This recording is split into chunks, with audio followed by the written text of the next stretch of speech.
3. 모세의 소명. 모세가 출애굽의 사명을 받다. 목부 모세. 미디안 땅에서 지내는 40년 동안 모세는 장인 이드로의 양떼를 치는 목자로 일했다. 모세의 장인의 본명이 르우엘이었지만 제사장이 되고 난 후 공식적으로 이드로라는 이름으로 불리게 되었다. 그날도 모세는 양떼를 이끌고 멀리 시내 광야의 산지 쪽으로 나아갔다. 평평한 광야보다는 산비탈에 풀이 많기 때문이다. 그래서 호렙산 아래 산비탈까지 나가 양떼에게 풀을 뜯겼다. 호렙산은 시내 광야의 산악지대에 있는 해발 2290m에 이르는 높은 산으로 시내산으로도 불렸다. 모세는 호렙산 주변을 중심으로 40년 동안 양을 먹였다.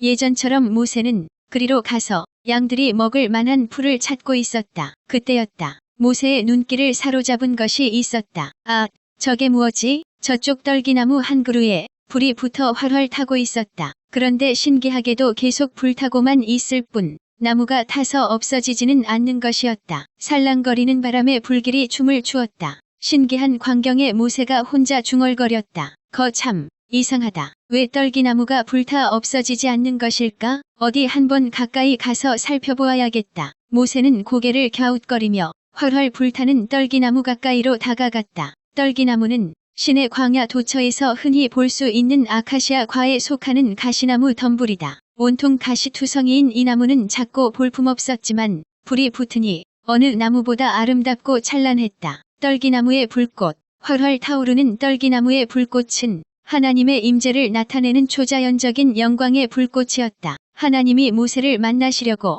떨기나무에 타오르는 불꽃 가운데 찾아오신 것이다. 하나님은 모세가 떨기나무 가까이로 다가오는 것을 보셨다. 모세가 더 가까이 이르자 하나님은 떨기나무 불꽃 가운데서 모세를 부르셨다. 다정하고도 긴급한 부르심이었다. 모세야, 모세야, 네, 제가 여기 있습니다. 모세는 깜짝 놀라 땅바닥에 엎드리면서 반사적으로 대답했다. 그러자 하나님이 모세에게 말씀하셨다. 모세야, 이리로 가까이 오지 마라. 내가 서 있는 곳은 거룩한 땅이니라. 너는 즉시 신발을 벗으라. 나는 내 조상의 하나님이다. 아브라함의 하나님이고 이삭의 하나님이며 야곱의 하나님이다. 고대 중근동 사회에서 신발을 벗는 행위는 상대방에 대한 존경과 복종의 의미다. 그래서 당시 종들은 신발을 신지 않았다. 신발을 벗으라는 하나님의 명령은 너무나 당연한 것이었다. 하나님이 임하여 계시는 거룩한 곳에 세상의 온갖 더럽고 부정한 것들이 묻어있는 신발을 어찌 신고 있을 수 있겠는가. 모세는 얼른 신발을 벗은 뒤 하나님 뵙기가 두려워 급히 얼굴을 가렸다. 그러고는 땅에 얼굴을 대고 두려워하며 엎드려 있었다. 그런 모세를 향해 하나님이 계속 말씀하셨다. 모세야, 나는 내 백성의 고통을 보았고 그들의 신음소리를 들었다. 닥달하고 채찍질하는 노예 감독관들 때문에 이집트 땅에서 내 백성이 울부짖는 소리도 다 들었다. 아, 이집트. 이제는 아득한 옛날 일이 되어 까맣게 잊어버렸다고 생각했는데 하나님의 말씀을 들으니 이집트 생활이 생생하게 되살아났다. 지금쯤 부모와 형제들은 어떻게 지내고 있을까? 하나님은 모세에게 계속 말씀하셨다. 모세야, 이제 나는 이집트 파라오의 손에서 내 백성을 구하겠노라. 내 백성 이스라엘을 이집트에서 이끌어내어 그들을 젖과 꿀이 흐르는 가나안 땅으로 데려가겠노라. 지금 그 땅에는 가나안 사람, 헷 사람, 아모리 사람, 브리스 사람, 히위 사람, 여부스 사람이 살고 있느니라. 하나님께서 이스라엘 백성들을 데리고 가겠다는 가나안 땅은 일찍이 조상 아브라함에게 약속해 주신 땅이다. 모세도 문득문득 가나안 땅을 둘러보고 싶은 생각이 들었지만 시간도 낼 수 없었고 엄두도 나지 않았다. 그는 홀몸이 아니라 이미 한 여인의 남편이고 두 아이의 아버지였다. 하나님은 계속 말씀하셨다. 모세야, 내 말을 잘 듣고 있느냐? 모세는 정신을 차리며 다시 하나님의 말씀 앞에 옷깃을 여미었다. 네, 듣고 있습니다. 말씀하소서. 너는 이집트에 있는 내 동족을 잊었느냐? 노예 생활을 하고 있는 제 동족을 어찌 잊을 수 있겠습니까? 나도 잊은 적이 없다. 지금 이스라엘 백성들의 울부짖는 소리가 내 귀에 들려온다. 그러므로 이제 너는 가라. 내가 너를 파라오에게 보내겠노라. 너는 가서 내 백성 이스라엘을 이집트 땅에서 이끌어내라. 위대한 출애굽의 사명이다. 이때로부터 640여 년 전에 하나님이 이스라엘의 조상 아브라함과 맺은 횃불 언약을 이제 실행하시겠다는 것이다. 옛적 하나님은 아브라함에게 약속하셨다. 그의 후손들이 400년 동안 이방 땅에서 가혹한 종살이를 하게 될 것인데 기한이 되면 그들을 이끌어내어 가나안 땅을 기업으로 주시겠다고 약속하셨다. 하나님은 아브라함에게 그렇게 약속하신 후에 아브라함이 하나님께 바치려고 진열해 놓은 고기 사이를 횃불 형상으로 지나감으로써 그 언약을 보증하셨다. 그래서 횃불 언약이다. 그 뒤 야곱 가족이 이집트로 내려간 후 모세가 호렙산 기슭에서 출애굽의 사명을 받기까지 430년의 세월이 흘렀다. 마침내 약속하신 출애굽의 때가 이른 것이다. 평소처럼 장인의 양떼를 치던 중에 갑작스럽게 출애굽의 사명을 받게 된 모세는 몹시 당황하며 두려운 목소리로 하나님께 아뢰었다. 오, 하나님, 하지만 저는 감당할 수 없습니다. 저 같은 것이 어찌 감히 파라오의 손에서 이스라엘 백성을 건져낼 수 있겠습니까? 제게 무슨 힘이 있어 그들을 이집트 땅에서 이끌어낼 수 있겠습니까? 저는 할 수 없습니다. 아니다. 모세야, 너는 능히 할 수 있다. 내가 너와 함께 하겠노라. 너는 내 백성을 이집트 땅에서 이끌어내라. 그 뒤 이 산에서 내게 예배를 드리게 될 것이니라. 하나님, 심히 두렵습니다. 제가 히브리 동족에게로 가서 하나님께서 나를 너희에게 보내셨다라고 말하면 그들은 저를 보내신 하나님의 이름을 제게 물을 것입니다. 그러면 그때에 제가 그들에게 무엇라 대답해야 합니까? 당시 모든 나라와 민족에게는 그들이 섬기는 신이 있었는데 각기 제 이름을 갖고 있었다.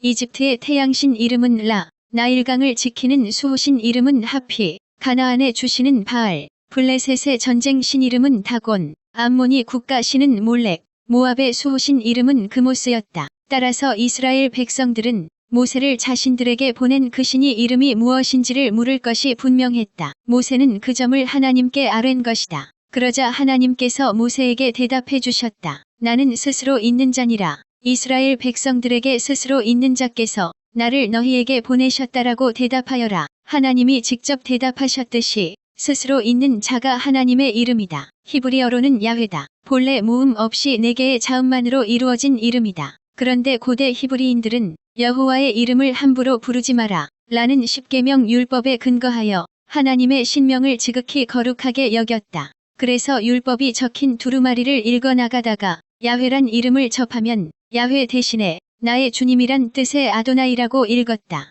이 같은 관습에서부터 후대 사람들은 야훼란 단어의 자음과 아도나이라는 단어의 모음을 합성하여 하나님의 이름을 여호와라 부르게 되었다. 바로 이 이름이 오늘날 우리에게까지 전해져 온 것이다. 나는 스스로 있는 자니라. 하나님은 2번이나 반복해서 자신의 이름을 선포하셨다. 나는 스스로 있다는 것은 곧 나는 나다란 뜻이다. 이 순간 하나님께서 자신의 이름으로 자기 백성에게 다가오시며 자신에 대한 호칭을 공식적으로 알리는 순간이다. 하나님께서 얼마나 자기 백성을 사랑하셨으면 자신의 이름으로 다가가실까. 모세는 얼마나 대단한 사람이기에 세상에 여호와의 이름을 소개하는 사람이 되었을까. 나는 스스로 있는 자. 이 말 속에 하나님은 어떤 분이신가 하는 하나님의 속성이 포함되어 있다. 하나님은 영원 자존자이시다. 시작도 없고 출생도 없이 영원토록 스스로 계시는 분이시다. 하나님만이 스스로 계신다. 부모가 없고 출생도 없고 죽음도 없다. 영원토록 스스로 살아계신다. 하나님은 영적 인격체다. 하나님은 부모도 출생도 죽음도 없기에 성장하고 노쇠하고 병에 걸리고 늙고 그런 과정이 일체에 없다. 육체가 아니고 영이시기에 가능하다. 하나님은 언제나 불변이시다. 그래서 아무리 세월이 흘러도 그분의 약속, 선택, 섭리 등에는 어떤 변함도 없다. 입으로 발한 모든 언약을 그대로 이행하시는 신실한 분이시다. 자신의 구원 약속에 따라 차질 없이 인간을 구원하는 분이시다. 인류 역사 속에서 이루어지는 그런 하나님의 구원 행위의 역사가 바로 구속사다. 스스로 살아계시는 하나님은 우주 만물 모든 곳에 존재하신다. 하나님은 지역신, 부족신이 아니시다. 우주 만물의 창조자시요 통치자시며 섭리자요 경륜자이시다. 하나님은 오직 하나이신 유일신이시다. 다신론의 신들은 단지 사람의 창작물에 불과하다. 그러나 야훼 하나님은 오직 하나뿐인 유일한 분이시다. 모세에게 자신의 이름을 알려주신 하나님이 계속 말씀하셨다. 모세야, 너는 내 동족 이스라엘 백성에게로 가서 말하기를 여호와 곧 너희 조상의 하나님, 아브라함의 하나님, 이삭의 하나님, 야곱의 하나님께서 나를 너희에게 보내셨다 하여라. 오, 하나님, 그렇지만 한낱 목부에 불과한 제가 어찌. 모세는 두려워하며 계속 움츠러들었다. 파라오의 칼이 두려워 이집트 땅에서 멀리 도망쳐 나온 자신이 어떻게 제 발로 이집트로 돌아가 파라오 앞에 다시 설 수 있을 것인가 생각만 해도 가슴이 떨리고 발이 얼어붙을 지경이었다. 그런 모세에게 하나님은 이집트에서 해야 할 일을 구체적으로 일러주셨다. 모세야, 너는 이스라엘의 장로들을 모아놓고 하나님의 부르심을 받고 돌아왔다고 말하라. 그렇게 말하면 이스라엘 장로들이 내 말을 듣게 될 것이다. 아닙니다. 하나님, 이스라엘 장로들은 저를 민족의 지도자로 인정하지 않을 것입니다. 아니다. 인정할 것이다. 비록 그들이 인정한다고 해도 내가 파라오를 어떻게 꺾겠습니까? 파라오는 지금도 나를 죽이려고 눈에 쌍심지를 켜고 있을 것입니다. 모세야, 그건 내게 맡겨라. 내가 계획해둔 바가 있다. 일단은 이집트로 돌아가서 왕을 방문하라. 그에게 이르기를 히브리 사람의 주 하나님께서 저희에게 나타나셨습니다. 저희가 광야로 사흘 길을 나갈 수 있게 허락해 주십시오. 거기서 저희가 우리 주님께 제사를 드리고자 합니다. 하여라. 사흘 길은 이집트 땅에서 멀리 벗어난 거리를 상징한다. 즉, 출애굽을 뜻한다. 이제 하나님은 출애굽 과정에서 겪을 일들까지도 모세에게 일러주셨다. 이것은 출애굽의 전 과정이 오로지 하나님의 주관 아래 있다는 사실을 보여준다. 모세는 단지 그런 하나님을 의지하고 순종하면 될 일이었다. 이집트 왕은 내가 권능의 손길로 강력하게 치지 않는 한 너희를 내보내지 않을 것이다. 그러므로 내가 두렵고 놀라운 일들로 이집트와 파라오를 치겠노라. 모세의 생각도 동일했다. 그는 이집트의 왕자 신분으로 살아보았기에 파라오가 얼마나 도도하고 교만한지를 알았다. 파라오는 스스로 살아있는 신으로 자처했다. 죽어도 피라미드 안에서 영생한다고 주장했다. 그런 권력자이기에 말로 해서는 안 된다. 왕국에 엄청난 재앙을 보여주지 않으면 파라오는 결코 히브리인들을 내보내려 하지 않을 것이다. 그런 생각을 하면서 모세는 하나님의 말씀에 귀를 기울였다. 하나님이 모세에게 다시 말씀하셨다. 모세야, 내가 두려운 이적을 행하면 이집트는 큰 피해를 당하게 될 것이다. 그 후에야 이집트 왕은 마지못해 너희를 보내줄 것이다. 떨기나무의 불은 아직도 활활 타고 있었다. 떨기나무는 사실 아무짝에도 쓸모없는 나무였다. 광야에서 제대로 수분 공급을 받지 못해 열매는 물론 잎도 없기에 더위를 피할 그늘도 없다. 말라빠진 나무이기에 제목으로도 쓸모가 없다. 그런 떨기나무를 볼 때마다 그동안 모세는 그 나무가 자기 모습으로 보여 절망감으로 가슴을 쓸어왔다. 미디안 땅의 40년 도피 생활로 속절없이 늙어가는 자기 자신이 광야의 떨기나무 같았다. 그런 떨기나무의 찬란한 불이 활활 타오르고 있었다. 너무나 아름다운 변신이다. 떨기나무가 저렇게 아름다울 수도 있다니. 하나님이 내 인생에 불을 붙여주신다면 나도 저렇게 불타는 아름다운 모습을 보일 수 있을까? 내 나이도 어느덧 80인데 과연 그럴 수 있을까? 모세의 가슴속이 서서히 뜨거워지고 있었다. 이제 모세는 하나님의 음성을 귀로 듣는 것이 아니라 가슴으로 듣고 있었다. 모세야, 너희가 빈손으로 이집트 땅을 떠나는 일은 없을 것이다. 이집트를 떠날 때 이집트 사람들에게 옷가지와 폐물들을 요구하여라. 그것들로 자녀들을 입히고 꾸며라. 너희는 넉넉히 물건을 취한 뒤 이집트 땅에서 군대처럼 당당하게 나올 것이다.